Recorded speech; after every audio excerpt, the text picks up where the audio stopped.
नमस्ते दर्शकवृन्द। अमेरिकाको डिसी महानगर क्षेत्रबाट सञ्चालित अङ्कीय पत्रिका विद्युतीय पत्रिका इन्डिप्लिसमा यहाँहरूलाई हार्दिक स्वागत गर्न चाहन्छु। साप्ताहिक कार्यक्रम अध्यागमन र यसैको सेरोफेरोमा रही हेरिरहनुहुने हाम्रा सम्पूर्ण दर्शकहरूलाई र हाम्रा आजका अतिथि अधिवक्ता बन्दिता शर्मा दाहाल लगायत सम्पूर्ण दर्शकहरूलाई हार्दिक स्वागत गर्न चाहन्छु। बन्दिताजी, यहाँलाई पनि हार्दिक स्वागत छ। नमस्कार। नमस्कार विजय दाई, अनि नमस्कार हाम्रो सधैँ हाम्रो यो प्रोग्राम हेर्न हुने समस्त दर्शकवृन्दहरूमा हाम्रो सधैँ चाहिँ अभिवादन छ। हामीले इनेप्लिज र दाहाल एन्ड एसोसिएट्सको तर्फबाट यो इमिग्रेसनको सेगमेन्ट हामीले प्रस्तुत गरेको अराउन्ड 1.5 वर्ष, लगभग 2 वर्ष हुन लागिसक्यो। हाम्रो कार्यक्रमको उद्देश्य तपाईहरूलाई जानकारीमूलक सन्देशहरू दिने हो र इमिग्रेसनमा आएको नयाँ अपडेट र इमिग्रेसनमा केयरफुल हुनुपर्ने कुराहरूको बारेमा हामीले बताउने हो। यो कार्यक्रमबाट हामीले लिगल एडभाइस दिएका होइनौँ, लिगल एडभाइस नठान्नु होला, किनभने कतिवटा कुराहरू केस स्पेसिफिक हुन्छ। तपाईँको आफ्नो केसको लागि तपाईँले चाहिँ बुझ्न जान्न जरुरी छ। तर के कुरामा एज एन इमिग्रेन्ट, हामी सबैजना एज एन इमिग्रेन्ट होइन, अरू देशमा आएर कस्तो कस्तो कुरामा चाहिँ हामी बढी केयरफुल हुनुपर्छ भन्ने पक्षमा चाहिँ हामीले यसमा केही जानकारी दिने प्रयास गरेका छौँ। सो तपाईँको क्वेसन सोध्नु होला, साथीभाइहरूलाई पनि सेयर गर्नु होला र टाइमको इस्यु भएको भएर मेक श्योर आफ्नो सबैजनालाई हेल्प हुने खालको क्वेसन सोध्नुभयो भने सबैलाई फाइदा हुन्छ। हजुर, धन्यवाद। हजुर, सम्पूर्ण दर्शकहरूलाई फेरि एकपटक होइन, हामी हाम्रो विजय दशमी अरे दिपावलीको शुभकामना दिन्छु। अमेरिकामा चाहिँ हामी आज चाहिँ काग तिहार र कुकुर तिहार हो भने नेपालमा लक्ष्मी पूजा सुरुवात भइसकेको छ। यहाँहरूलाई लक्ष्मी पूजाको पनि शुभकामना दिन चाहन्छु। र हामीलाई आउने बित्तिकै शान्ति अधिकारीले तिहारको हार्दिक मङ्गल र शुभकामना दिनुभएको छ। थुप्रैजना आउनुभएको छ। मनिता ढुङ्गानाले पनि तिहारको शुभकामना दिनुभएको छ। सर्वेश पण्डितजी, शोभा कार्कीजी, बद्री ओझाजी, लक्ष्मी दाहाल सबैजना आउनुभएको छ। सबैलाई एकमुष्ट रूपमा हाम्रो शुभकामना होइन बन्दियाजी? हजुर, सबैजनालाई सधैँ चाहिँ हाम्रो कार्यक्रम हेरिदिनु भएकोमा धन्यवाद।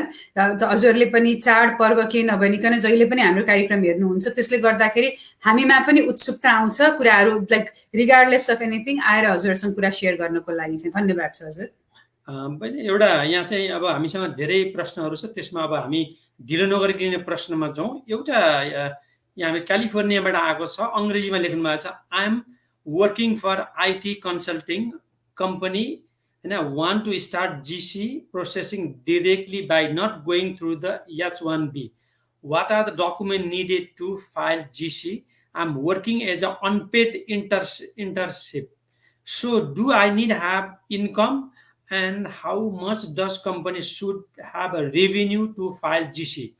Please make it clear with all process requirement and how much will be the total cost to file GC भनेर प्रश्न गर्नुभएको छ। नमस्कार हजुरलाई र धन्यवाद यो प्रश्नको लागि पनि। यो प्रश्नको उत्तर धेरैजनाले सुनिदिनु होला, किनभने अहिले चाहिँ कस्तो छ भने अमेरिकामा धेरै फिल्डहरूमा वर्करहरूको सर्टेज भएको भएर सानोतिनो बिजनेसहरूले पनि फरेन वर्कर्सहरूलाई इम्प्लोइ गर्ने प्रचलन चलेको छ। अहिले हाम्रै फर्ममा पनि हामीले धेरैवटा यस्तो केसहरूमा काम गरिरहेका छौँ जसमा चाहिँ सानो सानो बिजनेस ओनर्सहरूले पनि बाहिरबाट विदेशबाट व्यक्ति ल्याउने, स्पेसली हाम्रो केसमा नेपालीहरू नेपालबाट ल्याउने होइन, विभिन्न वर्किङ क्यापासिटीमा ल्याउने चलिरहेको छ।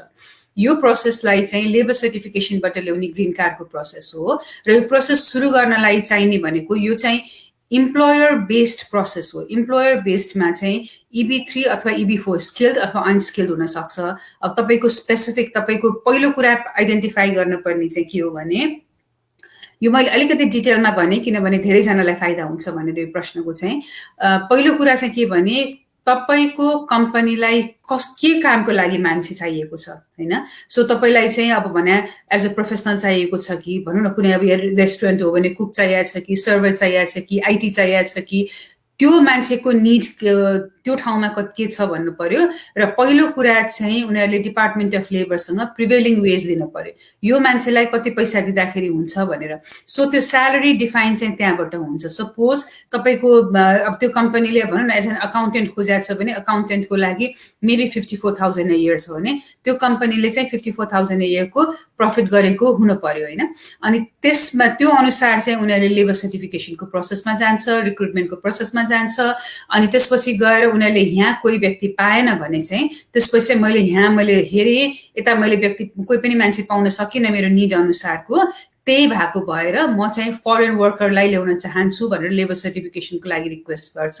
डेफिनेटली पत्रिकामा छाप्ने, इन्टरभ्यू दिने सबै प्रोसेस हुनसक्छ र त्यसपछिको प्रोसेसलाई लेबर सर्टिफिकेसन भनिन्छ। र लेबर सर्टिफिकेसन अप्रुभ भइसकेपछि यदि व्यक्ति अमेरिकामा भएको खण्डमा चाहिँ I-140 र एडजस्टमेन्ट अफ स्ट्याटस अमेरिकामै हुन्छ। तर मान्छे अमेरिकामा नभएको खण्डमा बाहिर इभन नेपालमै भएको मान्छेले गर्न पनि मिल्छ। I-140 फाइल गरेर काउन्सलर प्रोसेसिङ गर्न मिल्छ। कस्टको कुरा गर्नुहुन्छ भने अब तपाईँको किनभने गभर्मेन्टको फीदेखि लिएर पत्रिकामा छाप्ने फीदेखि लिएर लयरको फी पनि हुन्छ होइन। केस स्पेसिफिक हुन्छ, तपाईँले जुन ठाउँमा जानुहुन्छ त्यो अब अटर्नीसँग कुरा सोध्न सक्नुहुन्छ। र एउटा यो प्रोसेसमा एकदम क्रिटिकल र इम्पोर्टेन्ट कुरा चाहिँ के छ भने because it's an employment based process र इम्प्लोयरको निड हो इम्प्लोइलाई हायर गर्ने भएर सबै पेमेन्ट चाहिँ इम्प्लोयरले गर्नुपर्ने हुन्छ। इम्प्लोइले पे गर्न पाउँदैन किनभने कहिलेकाहीँ चाहिँ कस्तो भने त्यो भयो भने चाहिँ कस्तो हुन्छ नि इम्प्लोइले चाहिँ इम्प्लोयरले इम्प्लोइको चाहिँ फाइदा उठायो भनेर रङ हुनसक्छ। उनीहरूले चाहिँ यो प्रुभ गर्नु पर्यो कि युएस मार्केटमा मैले मान्छे पाइनँ भनेर हायर गर्ने हो। सो फ्यु थिङ्स केयरफुल हुनुपर्ने हुन्छ। तपाईँको इन्डस्ट्री, तपाईँको कामको, तपाईँको जब, तपाईँको एक्सपिरियन्स त्यसको लागि डिटेलमा कुरा गर्न चाहिँ अब हामीसँग किनभने अहिले मैले नै कुरा गर्दा हाम्रो 500 मिनट गइसक्यो। सो तपाईँको स्पेसिफिक कुरा गर्नको लागि चाहिँ तपाईँले डिटेलमा कन्सल्टेसन दिनुभयो भने मैले इभ्यालुएसन गर्न सक्छु। Thank you. हस्, धन्यवाद। अर्को बडा प्रश्न हामीले आइसकेको छ। यो पम्फा लामिछानेले सोध्नुभयो, दिदी दादा नमस्कार, मेरो एउटा क्वेसन छ। दिदी म हाल युएसएमा छु र मेरो हस्बेन्ड नेपालमा हुनुहुन्छ र मेरो 2020 को इन्कम कम भएर आफ्नै भाइलाई जोइन्ट स्पोन्सर राख्दा के हुन्छ होला? भाइ हो भने रिलेसन प्रुफ गर्नुपर्छ कि पर्दैन? म र भाइ एउटै घरमा सँगै बस्छौँ, प्लिज दिदी बताइदिनुहोस् न दिदी भनेर प्रश्न गर्नु। सो फाइनेन्सियल रेस्पोन्सिबिलिटीलाई जोइन्ट स्पोन्सर लिनको लागि रिलेसनसिप चाहिँदैन। विगतमा केही समयमा नेपाल एम्बेसीमा चाहिँ सोध्ने गरेको थियो तिम्रो को नाता हो त जोइन्ट स्पोन्सरले किन कसैको लागि रिलेसन बन्छ भनेर। तर फर्म एट सचमा जुन 864 फर्म भर्नुहुन्छ त्यसमा चाहिँ चाहिँदैन। तपाईँले अब आफ्नो भरेर जोइन्ट स्पोन्सर भरेर पठाउन सक्नुहुन्छ। तर जोइन्ट स्पोन्सर बस्ने मान्छेको चाहिँ लागि लायबिलिटी ठुलो लायबिलिटी हुन्छ। किन भन्दाखेरि अब पहिलो लायबिलिटी डेफिनेटली प्राइमरी स्पोन्सरको हुन्छ होइन। तर जोइन्ट स्पोन्सरले पनि गभर्मेन्टसँग कन्ट्र्याक्ट साइन गरेर हुन्छ कि म रेस्पोन्सिबल छु भनेर। तर रिलेसनसिप चाहिँ इभन फ्यामिली फ्रेन्ड हुनसक्छ, आफन्त हुनसक्छ, एज लङ एज त्यो मान्छे ग्रिन कार्ड होल्डर र सिटिजन छ र इन्कमले मिट गर्छ त्यो मान्छे चाहिँ बन्न सक्नुहुन्छ। धन्यवाद। अर्को प्रश्न केशव राज सिगदेलजीले सोध्नुभयो, दादा दिदी नमस्कार, मेरो क्वेसन छ ट्याक्स फाइल गर्दा हस्बेन्ड वाइफको टुगेदर गरेको छ, यस्तो अवस्थामा कसैको स्पोन्सर बसिदिनु परेमा केही असर पर्छ कि पर्दैन? ट्याक्स फाइल टुगेदर हुँदा जोइन्ट स्पोन्सर एउटा मात्रै बस्न मिल्छ कि मिल्दैन? दिदी बताइदिनुहोस् न प्लिज भनेर भन्नुभएको छ। बस्न मिल्छ एज लङ एज तपाईँको इन्डिभिजुअल इन्कम चाहिँ इनफ छ भने। तपाईँको इन्डिभिजुअल इन्कम इनफ छैन भने चाहिँ तपाईँले हाउस होल्ड मेम्बरलाई पनि इन्भल्भ गर्नुपर्ने हुन्छ किनभने इन्कम चाहिँ दुई किसिमको हुन्छ। एउटा फ्यामिली हाउस होल्ड इन्कम, एउटा चाहिँ individual income. As long as required amount भन्दा तपाईँको इन्कम इनफ छ भने तपाईँले एक्लैले बस्न मिल्ने हुन्छ। Thank you. अर्को एउटा जिज्ञासा आयो, सुजन रञ्जित सोध्नुभएको छ, नमस्कार है, happy Diwali, I have a question. Applied for U visa 2 months ago but still receipt आएन किन होला भनेर प्रश्न गर्नु। युएससिआइएसले अहिले रिसिप्ट दिनलाई अलिकति टाइम लगाइरहेछ। पहिला चाहिँ जेनरली 1 महिनाभित्रमा आउँथ्यो, अहिले कुनै केसमा 2-3 महिना पनि लागिरहेछ। एज लङ एज तपाईँको फाइल उनीहरूसँग पुगेको छ। किन अरू केसहरूमा चाहिँ के हुन्छ भने तपाईँले चेक पठाउनु भएको हुन्छ र उनीहरूले कहिले चेक क्लियर गर्यो भनेर तपाईँले बुझ्नुहुन्छ। यु भिजामा चाहिँ पैसा पठाइँदैन, त्यो भएर युजुअली थाहा हुँदैन। तर कति समयमा चाहिँ टाइम लागि पनि रहेछ अहिले। अर्को प्रश्न छ, कुमार चौधरी भाइले सोध्नुभएको छ, दिदी एन्ड दादा नमस्ते, हजुरहरूलाई दीपावलीको शुभकामना। दाइ मेरो अहिले सोसल कार्ड आएको छैन, यो इयरमा क्यासमा काम गर्दै केही फरक पर्छ कि पर्दैन भनेर सोध्नुभयो। अब काम सबैजना मान्छेले गरे हुन्छ, तपाईँको कुन स्थिति कुन स्ट्याटस छ होइन, सोसल सिक्युरिटीलाई तपाईँले कुरिरहनु भएको छ, वर्क पर्मिट आएको छ कि छैन, त्यो सर्टेन कुराहरू हो। खालि अब अहिले चाहिँ एउटा ठुलो कुरा के भइरहेछ भने तपाईँहरूले सुनिरहनु भयो होला, इमिग्रेसन रिफर्मको कुरा भइरहेछ, इमिग्रेसनमा रेजिस्ट्रीको कुरा भइरहेछ, इमिग्रेसनमा अरू एस्पेक्ट्सहरूको पनि कुरा भइरहेछ। यदि तपाईँले काम गर्नु भएको छ भने चाहिँ तपाईँले डेफिनेटली अब चिन नम्बर TIN नम्बर लिएर भए पनि ट्याक्स चाहिँ तिर्नु होला, किनभने त्यसले गर्दाखेरि तपाईँलाई गुड मोरल क्यारेक्टर चाहिँ देखिन्छ र तपाईँलाई भोलि पर्सि इमिग्रेसनको एस्पेक्टबाट फाइदा हुन चाहिँ सक्छ। धन्यवाद। सागर चौधरीले सोध्नुभयो, I am a PR holder, I had applied I-130 on October 2019. I have received on January 15, 2021, USCIS issued a request for evidence due to change of address. I lost that mail. Now time period elapsed and denied. I have two options. I have भन्नुभएको छ। So तपाईँको case चाहिँ भाइ अलिकति हेर्न नै पर्ने हुन्छ, किनभने तपाईँले RFE नपाएको कारणबाट डिनाइ भइसकेको छ भने चाहिँ क्रिटिकल्ली हेर्न पर्ने हुन्छ होइन। एउटा चाहिँ युजुअली अपिल गर्ने 290 को अप्सन छ, तर टाइमलाइन कति थियो, किनभने कहिलेकाहीँ कोभिडको टाइममा चाहिँ एडिसनल 60 डेज पनि दिएको थियो होइन। तपाईँले USCISमा एड्रेस अपडेट गरेर पनि उनीहरूले रङ ठाउँमा पठाएको हो कि, तपाईँको यदि तपाईँले केस गर्दाखेरि चाहिँ मेक स्योर तपाईँको अटर्नी जो हुनुहुन्छ उहाँसँग एकचोटि कुरा गर्नु र अपडेट गराउनु चाहिँ पर्ने हुन्छ होला, किनभने तपाईँले डेफिनेटली 290 फाइल गर्नुपर्छ कि नयाँ फाइल गर्नुपर्छ भन्ने कुरामा चाहिँ डिसाइड गर्नुपर्ने हुन्छ। अर्को एउटा प्रश्न छ, डिम्पू भण्डारीले सोध्नु, नमस्ते, क्यानाडाको नागरिकले अमेरिका मुभ हुन परेमा के कस्ता प्रावधानहरू छन् भनेर सोध्नु। क्यानाडाको नागरिकलाई एउटा चाहिँ नाफ्टा एउटा ट्रिटी अनुसार आएर गर्नलाई किन एउटा इम्प्लोयर छ भने काम गर्न मिल्ने ओर्ने हुन्छ। सिटिजनसिपहरूको लागि ग्रिन कार्डको लागि स्पेसली, सिटिजनसिपको त होइन, ग्रिन कार्डको लागि चाहिँ definitely family based employment based सबै प्रोसेसहरू भयो। तर मेक्सिको र क्यानाडाको व्यक्तिहरूले चाहिँ अमेरिकामा आएर काम गर्नको लागि चाहिँ यहाँको इम्प्लोयरको थ्रुबाट नाफ्टा ट्रिटी अनुसार आएर गर्न मिल्ने सर्टेन प्रावधानहरू छ। तपाईँको आफ्नो स्पेसिफिक रेज्युमे हेरेर तपाईँलाई के क्वालिफाई हुन्छ भन्ने कुरामा चाहिँ हामीले डिटेलमा डिस्कस गर्न सक्छौँ। सुसाङ लामाले सोध्नु, ह्यापी एकैछिन हेर्दा एकजनाको हाम्रो छुट्यो जस्तो छ, राजकुमार मैनाली, जो कि डिम्पू लामा भन्दा माथि हो।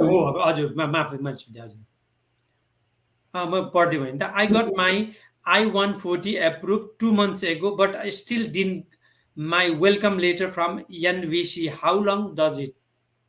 गुड क्वेसन, किनभने नर्मली 6 weeks हो, तर देयर आर सम केसेस जसमा चाहिँ नेसनल भिजा सेन्टरले नपठाएर धेरै समयलाई, किन धेरै समय भनेको 6 महिना 8 महिना लगाएको पनि सर्कमस्टेन्सेस छ। नेसनल भिजा सेन्टरलाई कन्ट्याक्ट गर्नु, USCISलाई फोन गर्नु, USCISलाई फोन गर्दाखेरि कहिलेकाहीँ 3 घन्टै पनि लाग्छ, तर उनीहरूले तपाईँलाई केस नम्बर दिन सक्छ, त्यो चाहिँ तपाईँले कन्ट्याक्ट गरेर फलोअप गर्नुपर्ने हुन्छ। नर्मल 3 weeks, तर अहिले चाहिँ 6 weeks सम्म लागिरहेछ।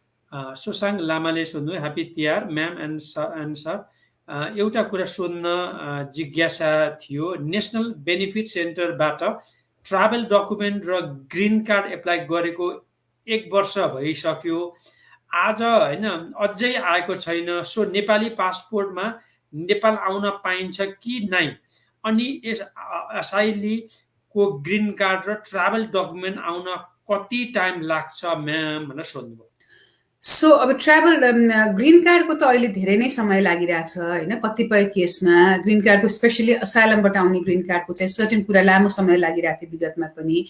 अनि अब ट्राभल डकुमेन्ट युजुअली हामीले चाहिँ असाइलम केसबाट अप्रुभ एडजस्टमेन्ट फाइल गर्दाखेरि धेरैजना व्यक्तिले चाहिँ ट्राभल डकुमेन्ट फाइल गर्न पनि हुँदैन, किन भन्दाखेरि उहाँहरूलाई अब नेपालै जान चाहिँ धेरैजना मान्छे चाहनुहुन्न, जस्ट बिकज आफूलाई प्रोसिक्युसन परेकै ठाउँमा जाने भन्दाखेरि चाहिँ इभन ग्रिन कार्ड सिटिजन भइसकेपछि पनि अलिकति सोच्नुपर्ने हुन्छ। ट्राभल डकुमेन्टले चाहिँ म धेरै इन्करेज गर्दिनँ होइन। बरु रेफ्युजी डकुमेन्ट चाहिँ अप्लाई गरेर पनि तपाईँको कुनै कुनै सर्कमस्टेन्सेसमा कुनै ठाउँमा अन्त जान मिल्ने चाहिँ हुनसक्छ। ट्राभल डकुमेन्टै भए पनि तपाईँ कुन ठाउँमा जाने त्यो विचार गर्नुपर्ने हुन्छ। टाइम लाइन चाहिँ सर्भिस सेन्टरमा हेर्नुहोस्। ट्राभल डकुमेन्टको लागि 1 वर्ष चाहिँ अलिकति लामो समय भयो होइन। ग्रिन कार्डको लागि चाहिँ लामो समय, ट्राभल डकुमेन्ट चाहिँ म्याक्सिमम अराउन्ड 10 months जतिमा चाहिँ आएको छ। धन्यवाद। हजुर, अर्को मुक्तिनाथ पन्तजीले भर्जिनियाबाट सोध्नुभयो, बन्दिताजी र विजय महोदयलाई दीपावलीको मङ्गलमय शुभकामना भन्नुभयो। हाम्रो पनि शुभकामना। आफ्नो दिदी बहिनीलाई भिजिट भिसामा USA बोलाउनको लागि कुनै पेपरको जरुरत पर्ला भनेर बोलाउन दाई भाइको ग्रिन कार्ड होल्डर हुन् भनेर सोध्नु। बोलाउन सकिन्छ, यो चाहिँ खालि सिम्पल इन्भिटेसन लेटर लेखेर बोलाउन सकिन्छ, तर बोलाउँदाखेरि दुईटा कुरा हुन्छ। एउटा कुरा चाहिँ दिदीबहिनीको नेपालमा के छ त उहाँहरू फर्केर जाने सिचुएसनहरू के छ, दिदीबहिनीको नेपालमा चाहिँ उहाँहरूको जब कस्तो छ, उहाँहरूको परिवार कति छ, कस्तो हुनु पर्यो भन्दाखेरि इन्टरभ्यू लिने काउन्सलरलाई यो विश्वास हुनु पर्यो कि यो मान्छेलाई मैले भिसा दिएँ भने चाहिँ यो मान्छे फर्किन सक्छ भन्ने कुरा हुनु पर्यो। स्पेसली कहिलेकाहीँ चाहिँ बायस चाहिँ कस्तो मान्छेसँग हुन्छन् भने अनम्यारिड यङ मान्छेहरू देखेर चाहिँ उनीहरूलाई फर्केर आउने यो मान्छेको लागि धेरै टाइजहरू हुँदैन भनेर काउन्सलरहरू पनि बायस भएर डिनाइ गर्ने चान्सेसहरू हुन्छ। सो तपाईँहरूको चाहिँ अब यहाँ आएर कहाँ बस्ने भन्ने कुरा त भइहाल्यो, यहाँ आएर गभर्मेन्टको फन्ड खाँदैन भन्ने र नेपाल जान सक्ने आधार छ भन्ने कुरा देखाउनु पर्यो। धन्यवाद। कृष्ण हरि थापाले हजुरहरूलाई नमस्कार, तिहारको हार्दिक मङ्गलमय शुभकामना भन्नुभएको छ। हजुरलाई पनि हजुर धन्यवाद। लक्ष्मण तामाङले सोध्नुभयो F1 visa student visa holder 23 year भनेको 23 इयर्स ओल्ड सिस्टरले अन्डर 18 यङ्गर सिस्टर भनेको 15 इयर्स ओल्डलाई गार्जियनसिप गर्न मिल्छ कि मिल्दैन भनेर सोध्नुभयो। सो तपाईँले इमिग्रेसनको पर्सपेक्टिभलाई सोध्नु भयो कि गार्जियनसिपको लागि सोध्नु भयो? गार्जियनसिपको, किनभने अब गार्जियनसिपको हिसाबले चाहिँ अब 23 इयर्स भनेको एडल्ट भयो। एउटा कुरा चाहिँ तपाईँले के बुझ्नुपर्छ भने अमेरिकामा हरेक स्टेटहरूमा रुल्सहरू फरक हुन्छ होइन। गार्जियनसिपको रुल चाहिँ स्टेट पछि फरक हुन्छ भने इमिग्रेसनको रुल चाहिँ फेडरल रुलले गभर्न गर्ने हुन्छ। सो तपाईँले यो गार्जियनसिप गर्न खोज्नु भएको मतलब किन त्यो बच्चा इन्डेन्जरमा भएर गर्न खोज्नु भयो कि अथवा कुनै एस्पेक्टले गर्न खोज्नु भयो? कुनै बेलामा चाहिँ यदि बच्चालाई चाहिँ 15 इयर्सको बच्चालाई बाउआमा दुवैबाट अलिकति डर छ त्यस्तो छ भने चाहिँ मेबी त्यो चाइल्ड चाहिँ स्पेसल चाइल्ड प्रोटेक्सन एउटा सर्टेन एक्टहरूबाट चाहिँ मेबी इमिग्रेसनको बेनिफिट पाउन सकिन्छ। सो तपाईँको क्वेसनको क्ल्यारिटीको लागि चाहिँ तपाईँले डेफिनेटली 1-on-1 कन्सल्टेसन लिएर कुन एस्पेक्ट राम्रो हुन सक्छ कुरा गर्नुपर्ने हुन्छ। Thank you. अर्को प्रश्न छ इन्दिरा पौडेलले सोध्नुभयो, sir E2 follow to join क्याटेगोरीको डकुमेन्ट कम्प्लिट भएको जुलाई 2020 मा हो, स्टिल इन्टरभ्यू लेटर आएको छैन, अझै कति वेट गर्नुपर्छ होला भनेर सोध्नु। जेनरली अहिले एम्बेसी तपाईँको चाहिँ नेपाल एम्बेसीमा हो भने एम्बेसी चाहिँ जुन 30 देखि जुलाई 1 विकको केसेसहरूलाई चाहिँ इन्टरभ्यूमा बोलाइरहेछ। सो होपफुली तपाईँको बोलाउने बेला चाहिँ अब आउन लाग्यो होला। Thank you. रोशन मैनाले सोध्नु, नमस्कार हजुर, मेरो I-140 एप्रुभ भयो, 70 डेज भयो, तर अहिलेसम्म एनबिसीबाट के रिप्लाई आएन, कति टाइम लाग्छ होला भनेर। यो क्वेसन मैले अघि पनि आन्सर गरेको थिएँ माथि कसको माथि हजुर। त्यही युजुअली चाहिँ 30 डेज भित्र एनबिसीले पठाउनु पर्थ्यो, तर अहिले कति बेलामा चाहिँ 3-4 महिनासम्म पठाएको छैन।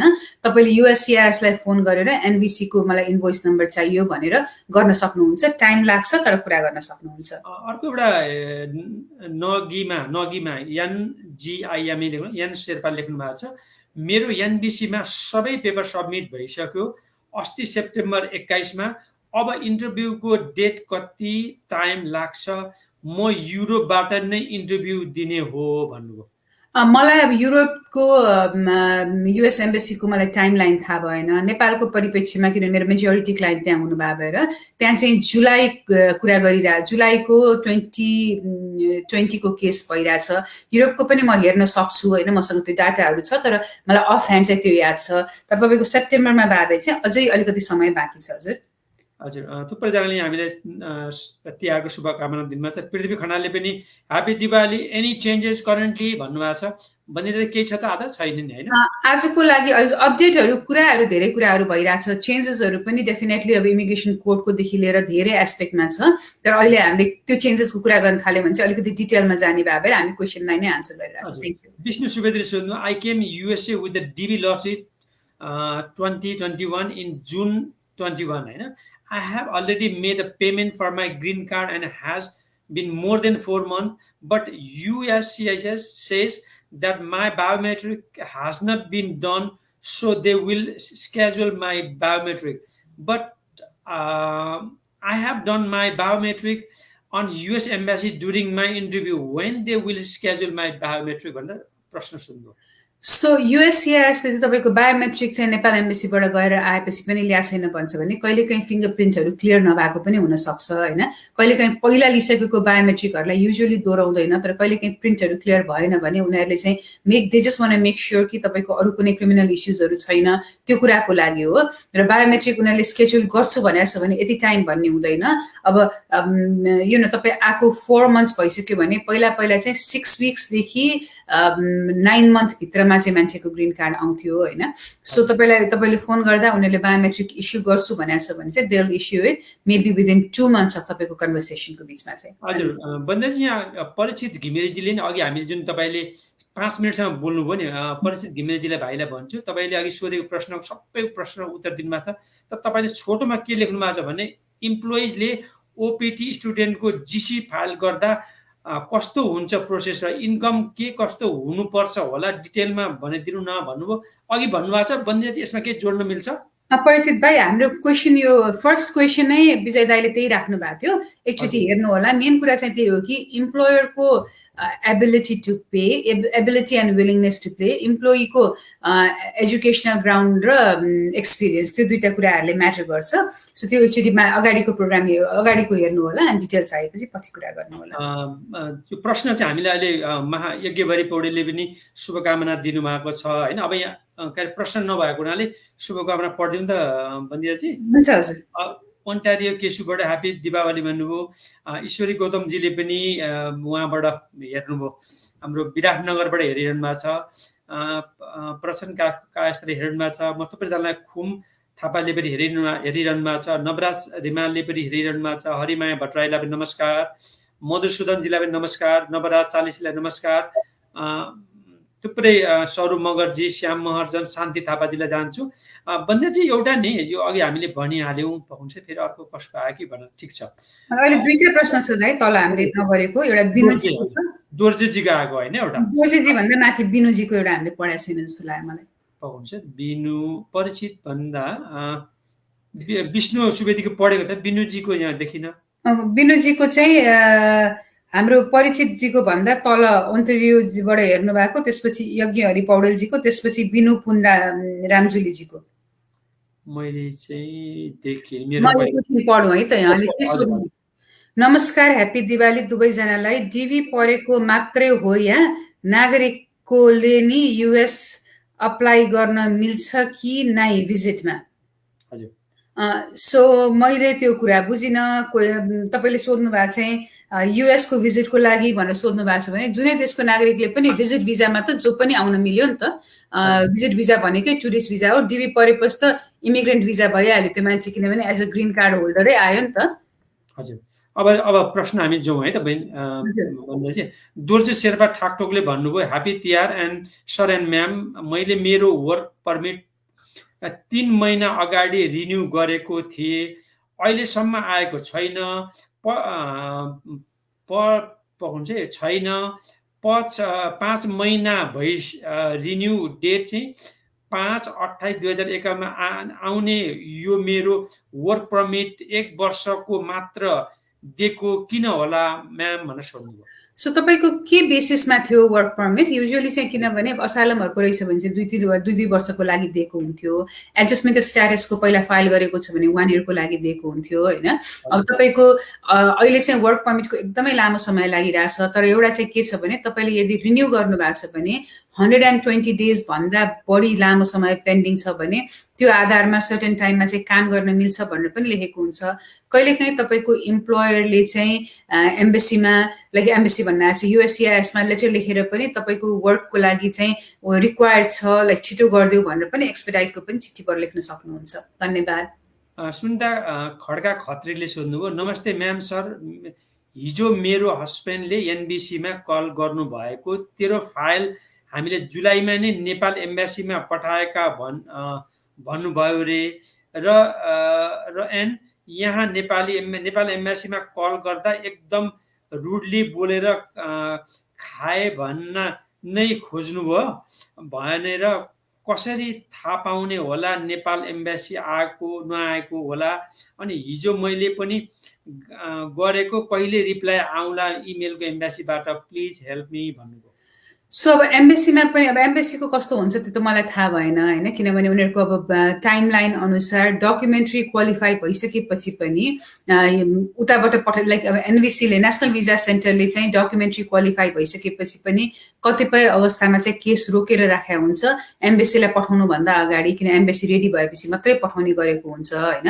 यस अब त्यहाँ उता नेपालमा नगएर एम्बेसीले चाहिँ तपाईँलाई इमेलैबाट नोटिफाई गर्छ कि केस आइसकेको छ र रेडी फर इन्टरभ्यू भनेर तपाईँलाई नर्मल सर्कमस्टेन्सेसमा चाहिँ 1 महिनाको टाइम दिएर अगाडि गर्छ। सो त्यो चाहिँ तपाईँले कुर्न पर्ने हुन्छ। Thank you. अर्को प्रश्न छ, अब हामी 5-7 मिनट छ, द्रुत गतिमा जानुपर्छ होला बन्दियाजी।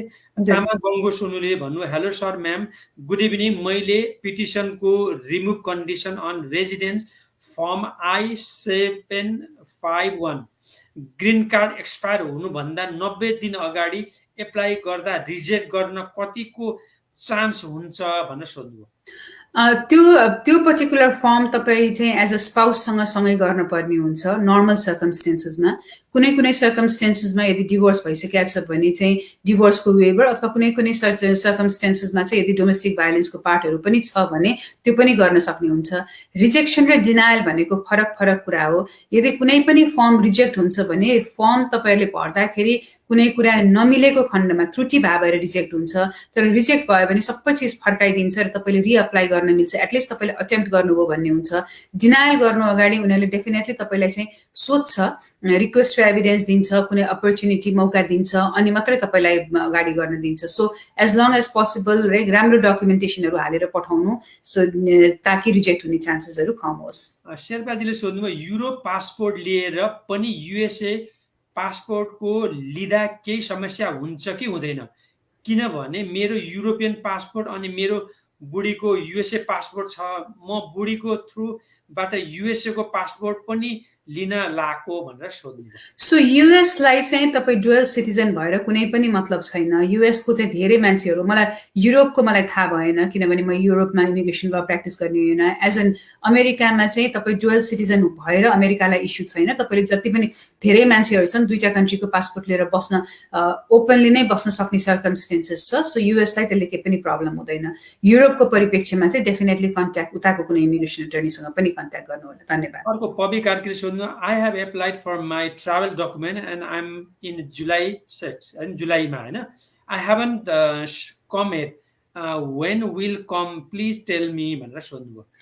सो जुलाईमा तपाईँले अप्लाई गर्नु भएको छ भन्ने चाहिँ अब युजुअली 5-7 महिना लाग्छ। यही टाइम भनेर इमिग्रेसनको चाहिँ पक्कै पनि भन्न सकिँदैन। कसैले तपाईँलाई भन्छ भने त्यो गलत हो। हामीले टेन्टेटिभ टाइम भन्ने हो, र टेन्टेटिभ टाइम पनि प्रोसेसिङ युएससिआइएसको कुन सेन्टरमा कुन महिनाको केस भइरहेछ त्यो प्रोसेसिङ टाइम अनुसार भन्ने हो। सो त्यसलाई तपाईँले फलो गर्नुपर्ने हुन्छ। धन्यवाद। सन्तोष खरेलजीले सोध्नु, बन्दियाजी हजुरको नेपालीहरूलाई ठुलो सहयोग गर्नुभएको छ, धन्यवाद छ विजयजी अनि बनिता म्यामलाई। म भर्जिनियाबाट यहाँहरूलाई तिहारको शुभकामना भनेर खुसी भएर गर्नु, हाम्रो पनि तिहारको शुभकामना हैन। हजुर धन्यवाद। तपाईँहरू यस्तो कहिलेकाहीँ मिठो कमेन्टहरूले गर्दाखेरि चाहिँ हामीलाई पनि जागरुकता आउँछ, किनभने धेरैजनाले आजकल यति धेरैजनाले भन्नुहुन्छ कि यो कार्यक्रम धेरैले हेर्नुहुन्छ। सिम्पल सानो वेमा भयो भने पनि कसै न कसैलाई सहयोग भएको भन्ने कुरा सुन्दाखेरि चाहिँ हामीलाई खुसी लाग्छ। हजुर धन्यवाद। दिनेश कार्कीले सोध्नु, ग्रिन कार्ड रिन्युअल गर्न कति महिना अगाडि गर्नुपर्छ र कति महिना लाग्छ होला र कुन फर्म भर्नुपर्छ? सो ग्रिन कार्ड रिन्यू गर्न युजुअली 6 months अगाडि गर्नुपर्छ। तपाईँको रिन्युअल र कन्डिसन रिमुभ गर्ने चाहिँ फरक हुन्छ। I-90 भन्ने फर्म युएससिआइएसको वेबसाइटमा हुन्छ, त्यो गर्नुपर्ने हुन्छ। धन्यवाद। यहाँ अर्को राम्रो प्रश्न आयो विराटनगरबाट ईश्वरी गौतमजीले सोध्नुभयो, साहित्यकार पनि हुनुहुन्छ। नमस्ते विजय सर र बन्दिता म्याम, म नेपालको विराटनगरबाट हो। शुभ तिहार। र म नेपालबाट ग्रिन कार्ड एप्लाई गर्न सक्छु? म दुई पटक युएसए आएर फर्केको भनेर सोध्नु भएको छ। पक्कै पनि सक्नुहुन्छ, डिपेन्डिङ अन तपाईँको के क्वालिफिकेसन छ र तपाईँको को रिलेसन्सको हिसाबबाट, लाइक फ्यामिली बेस्ड अथवा अरू के छ। हाम्रो विजय दाईले भन्नुभयो तपाईँ साहित्यकार हो भनेर। यदि साहित्यकार हुनुहुन्छ भने तपाईँले चाहिँ अवार्ड विनिङ साहित्यकार हुनुहुन्छ भने EB1लाई पनि क्वालिफाई गर्न सक्नुहुन्छ डकुमेन्ट हेरेर। मेबी हामी नेक्स्ट प्रोग्राममा चाहिँ EB1 को डिटेलमा अलिकति हामी कुरा गर्न सक्छौँ। धन्यवाद। अर्को मधुसूदन सोध्नु, एसाइलम पेन्डिङ भएको फ्यामिली मेम्बरलाई नेपालमा EDP भर्न मिल्छ कि मिल्दैन? तपाईँले के ट्राभल गरेर नेपाल जान भन्न खोज्नु भएको के गर्न खोज्नु भएको नेपालमा गएर चाहिँ? ओके, एसाइलम पेन्डिङ भएको फ्यामिली मेम्बरले नेपालमा इडिबी भर्न मिल्छ कि मिल्दैन नाइ भन्नुभयो।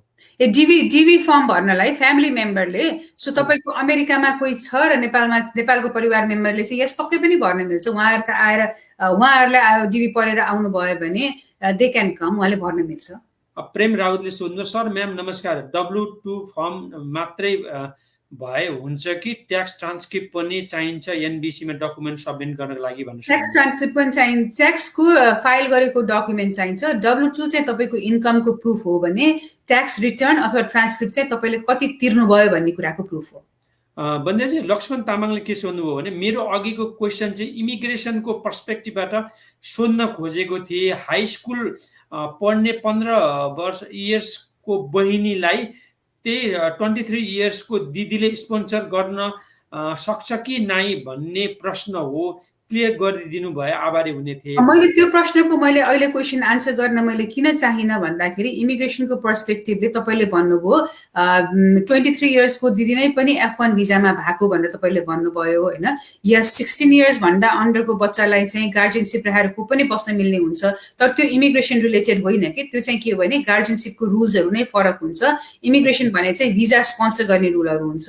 सो त्यो दुईटामा फरक भएको भएर तपाईँको कुन स्टेटमा हुनुहुन्छ त्यो स्टेटको गार्जियनसिप के ल के छ त्यसले गभर्न गर्छ। धन्यवाद। भन्दा चाहिँ यहाँ यान निगमा यान शेर्पाले के भन्नुभयो भने तपाईको प्रोग्रामको बिग फ्यान हो म सधैँ पोर्चुगलबाट यहाँहरूको प्रोग्राम हेर्छु भन्नुभयो। पोर्चुगल। धन्यवाद हजुर, हामीलाई एकदमै खुसी लाग्यो। आज हामीलाई तिहारको बेलामा सबैतिरबाट दाजुभाइ दिदीबहिनीले एकदम शुभकामना दिइरहनु भएको छ, हामी आभारी छौँ हजुर। धन्यवाद। सबैजना सौरभ श्रेष्ठजीलाई पनि भन्नुभयो, सुरज मुखिया पनि, राधिका श्रेष्ठजीलाई पनि नमस्कार, विनोद कटवाललाई पनि नमस्कार। अब हाम्रो अन्तिम 2टा प्रश्न लिइसकेपछि हामी यो पूर्ण विराम गर्छौँ। अस्मिता तिवारी पाण्डेले सोध्नु, मेरो मम ड्याडलाई ग्रिन कार्डमा बोलाउन एस्टिमेट टाइम कति लाग्छ? म भर्जिनिया स्टेटबाट बस्छु र म युएस सिटिजन हो भन्नुभयो। तपाईँलाई मैले रियलिस्टिक एक्सपेक्टेसन्स दिँदाखेरि चाहिँ मेन्टली तपाईँ चाहिँ म 2 वर्ष लाग्छ भनेर प्रिपेयर हुनु। किन भन्दाखेरि पहिला I-130 अप्रुभ हुनुपर्छ। I-130 अप्रुभ भइसकेपछि नेसनल भिजा सेन्टरमा जानुपर्छ र नेसनल भिजा सेन्टरबाट नेपालमा रहेको युएस एम्बेसीमा जानुपर्छ। I-130 मात्रै अप्रुभ हुनलाई कहिलेकाहीँ 6 महिनामा मात्रै पनि अप्रुभ हुन सक्छ। तर नेसनल भिजा सेन्टरबाट केस आउनु र नेपाल एम्बेसीले इन्टरभ्यू दिनु गर्दाखेरि चाहिँ रियलिस्टिक एक्सपेक्टेसन्स 2 इयर्स गर्नु, त्योभन्दा अलिकति छिटो हुन्छ। धन्यवाद। अब अन्तिम प्रश्न श्याम महर्जनले, I am Shyam Maharjan and I have taken the appointment for interview to meet my daughter Yumi Maharjan before the start the covid and now when does my interview will happen भनेर सोध्नुभयो। सो के तपाईँले एम्बेसीमा र नेपालको इन्टरभ्यू भनेर सोध्नु भयो होला? त्यो चाहिँ एम्बेसीसँग कन्ट्याक्ट गर्नुपर्ने हुन्छ। एम्बेसीले इन्टरभ्यू दिइरहेछ तर वेटिङ टाइम लामो छ। सम्पूर्ण दर्शकहरूलाई हामी कार्यक्रमको समाप्त भएको घोषणा गर्न चाहन्छौँ र आज नेपालमा लक्ष्मी पूजा, महालक्ष्मी देवकोटाको जन्मदिवस, लक्ष्मी पूजा धुमधामले मनाउनुहोस् नेपालमा, शुभकामना पनि दिन चाहन्छु। र साथै आमा पनि देखेँ यहाँ उपमा हजुरको उपमा शर्मा, लक्ष्मी पूजाको शुभकामना दुवैजनालाई, ह्याप्पी तिहार भन्नुभयो। आमालाई पनि नमस्ते शुभकामना दिन्छु। सबैजनालाई राधिकाजीले पनि नमस्कार तिहारको शुभकामना भन्नुभयो। रन्जु बर्तोलाले पनि ह्याप्पी दीपावली अल भन्नुभयो, ह्याप्पी तिहार सबैलाई भन्नुभएको छ। सबैजनालाई नमस्ते। आज बन्दिराजी खुसीको कुरो के हो भने आज तिहारको दिन अमेरिकामा कुकुर तिहार र काग तिहार छ भने नेपालमा लक्ष्मी पूजा सुरु भइसकेको छ। यो समयमा पनि सम्पूर्ण प्रश्नको उत्तरलाई हामी तपाईँले दिन सक्नुभयो, तपाईँलाई धन्यवाद दिन चाहन्छु। र के भन्न चाहनुहुन्छ अन्तिममा? हामी त्यसपछि कार्यक्रमबाट पूर्ण विराम दिन चाहन्छु। धन्यवाद विजय दाइ, किनभने तपाईँको निरन्तरता र कन्टिन्युअसली तपाईँले छिटो प्रश्न पनि पढिदिनुहुन्छ। कहिलेकाहीँ म अलिकति समय लगाउँछु आन्सर दिनलाई। सो तपाईँ सबैजना दर्शकवृन्दहरूले कस्तो राम्रो कमेन्ट लेख्नु भएको रहेछ, त्यसको लागि चाहिँ म एकदमै आभारी छु। हाम्रो प्रयास हो होइन, कहिलेकाहीँ हामीबाट पनि त्रुटि हुन्छ, कहिलेकाहीँ कति क्वेसन हामीले इन्क्लुड गर्न सक्दैनौँ चाहेर पनि, टाइमको इस्युजहरू हुन्छ। तर पनि तपाईँहरूले सधैँ हाम्रो प्रोग्राम हेरिदिनुहुन्छ, सेयर गरिदिनुहुन्छ। यो प्रोग्रामबाट एकजना व्यक्तिले पनि रङ फर्महरू नभरेर एटलिस्ट मिस्टेक नगरेर आफैले गर्ने हो भने पनि राम्रोसँग गर्नुहोस् भन्ने हाम्रो चाहना त्यही हो। त्यति भन्दै तपाईँहरूलाई तिहारको धेरै शुभकामना छ। देश विदेश जहाँ रहे पनि राम्रोसँग मनाउनु होला। धन्यवाद।